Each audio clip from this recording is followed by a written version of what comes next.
Government college मलीरकंठ का prelim paper आपके सामने। Botany second year prelim paper examination 2025 MCQs का सेक्शन ए आपके सामने। सॉल्व बाय योरसेल्फ, खुद से सॉल्व कीजिए ताकि आपको पता हो कि आपको नहीं आता जो उनको सर्च कीजिए और उनको याद कीजिए। बॉटनी का पेपर आपका होने वाला है। सेकंड ईयर वाले होशियारबाज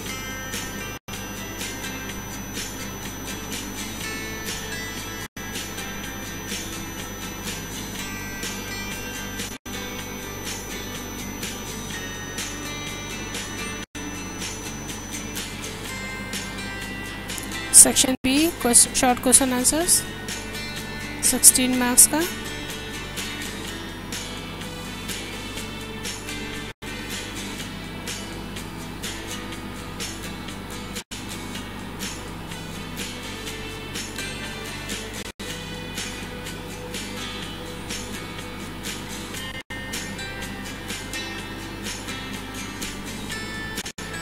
good luck, thank you so much. ये सेंटर को सब्सक्राइब करना ना भूलें। जॉब्स भी इसी सेंटर पर अनाउंस होंगी।